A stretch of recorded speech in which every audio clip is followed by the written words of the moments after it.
यकून हुई नका कुन फयकून हुई नकी लिंग लहम बन्यो हो न बुत में अञा की आदम मूं तू ही सी संग उआ सान्या सुपरी साईं सदाई मथे करें संद सुकार दोस्त मिठा दिलदार आलम सब आबाद करी साईं सदाई मथे करें संद सुकार दोस्त मिठा दिलदार आलम सब आबाद करी। बेटा गुड़ फरमाए तो जेका गंढ महबूब दिनिया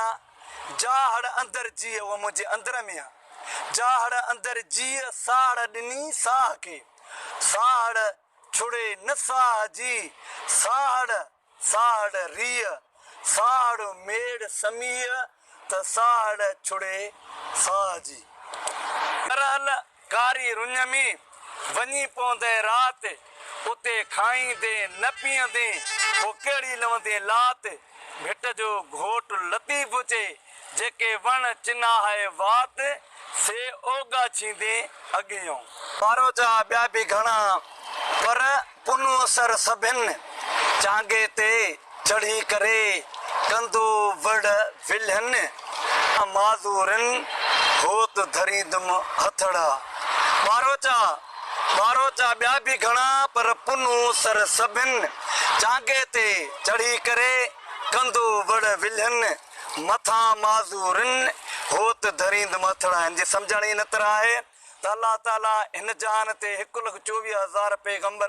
ॿिया बि मोकिलिया आहिनि पर उन्हनि सभिनी जो सरदार आकाए नामदार सल्लल्लाहु अलैहि वसल्लम आहे। इन जे करे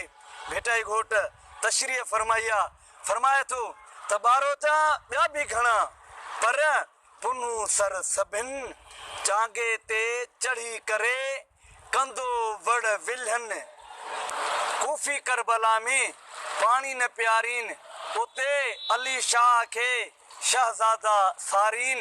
भिट जो घोट लतीफ चे निकरियो निहारीन चढ़ मीर मोहम्मद अरबी कामिल करबला में अहल बैत आया मारे मुसरुन सी तन काफर कंब आया सच के बीबी जाया हेड़ा सूर्य सुपरी कामिल करबला में आया जुंग जुवान धरती धुबी लरजी थर थल्या आसमान भिट जो घोट लतीफ चे करा हुई कान हो नजारो नी